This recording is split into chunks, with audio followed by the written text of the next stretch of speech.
Olá e seja muito bem-vindo. A anulação do indulto que o ex-presidente Jair Bolsonaro concedeu ao ex-deputado Daniel Silveira está sendo visto pelos apoiadores do ex-presidente como um ato de vingança do STF e que a anulação não tem nada a ver com a lei. Mas como o novo entendimento da Suprema Corte é pela anulação de indulto presidencial, o deputado federal José Medeiros acionou a Procuradoria-Geral da República, PGR, para representar junto ao Supremo Tribunal Federal pela anulação do indulto que perdoou a pena de prisão conferida ao ex-ministro petista José Dirceu, condenado por corrupção e uma penca de outros crimes no Mensalão e também no Petrolão, revelada ao mundo pela Operação Lava Jato. Hoje, nas sombras, Dirceu é uma das figuras mais influentes do governo Lula, cumprindo, inclusive, missões políticas. Para o deputado José Medeiros, se as alegações dos ministros do STF valem para o ex-deputado Daniel Silveira, devem valer também para José Dirceu. Para quem não lembra, Dirceu foi ministro da Casa Civil do primeiro governo Lula e ficou tão influente que chegou a ser apontado como eventual sucessor do petista. Mas a soberba custou caro a Dirceu. Ele foi condenado e preso acusado, no Mensalão, de comprar parlamentares com malas de dinheiro para o governo Lula. E por falar no governo Lula, veja o autoritarismo do Partido dos Trabalhadores. Na sexta-feira 5, internautas buscaram por Lula coroação no Google e encontraram como sugestão de busca a expressão Lula corrupção.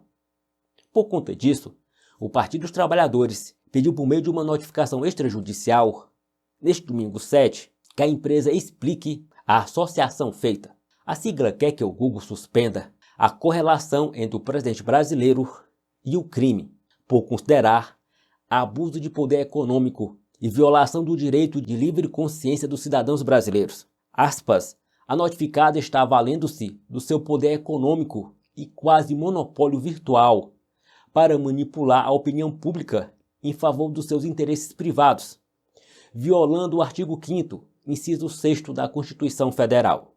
A busca por Lula coroação buscava encontrar informações sobre o petista na coroação do rei Charles III, mas a plataforma queria saber se os internautas estavam digitando a palavra corrupção errada. E o que deixou os petistas ainda mais furiosos é que quando as palavras Bolsonaro coroação são digitadas, a plataforma sugere Bolsonaro coração. Este fato também foi apresentado na notificação contra o Google. Pois é, esta atitude do PT não é nada boa. Isso pode ser considerado como um mau presságio do que pode estar vindo por aí. Daqui a pouco o PT estará enviando notificações extrajudiciais para aquelas pessoas que são desfavoráveis e fazem oposição ao governo atual. A perseguição do PT ao Google é muito semelhante ao que a China fez, onde o motor de busca está bloqueado desde 2010 devido à censura e à pressão do regime comunista. Essa censura levou o Google a anunciar no ano passado o encerramento do seu serviço de tradução na China, reduzindo ainda mais a sua presença no país asiático. E na Rússia não é muito diferente. Um tribunal na Rússia multou o Google em cerca de 1,8 bilhão de reais, por supostamente ter cometido repetidas falhas na remoção de conteúdo considerado ilegal pelo governo russo. E mais, as contas da Big Tech foram confiscadas, impossibilitando o pagamento de fornecedores e funcionários no país. E nós estamos vendo esta mesma estratégia aqui no Brasil.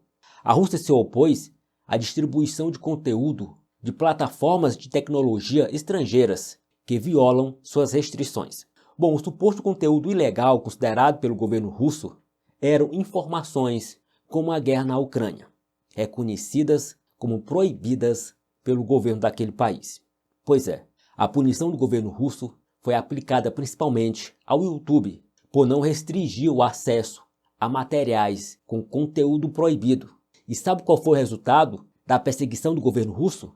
Em março do ano passado, o Google suspendeu o serviço de publicidade online na Rússia. A proibição inclui os serviços de pesquisa, YouTube e parceiros de publicação da empresa. E, consequentemente, o Google pediu falência na Rússia. O pedido foi aceito e a subsidiária Rússia deve iniciar o processo de falência e ficar sob a supervisão do Estado. A ação do PT também é muito parecida com a KGB.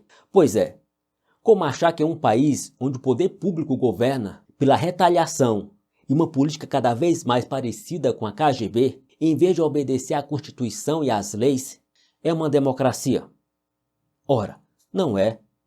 Não podemos achar normal e democrático essa ação do PT, que é muito parecido com o que acontece na China e na Rússia, países que não são nada democráticos. É isso que o governo Lula quer para o Brasil?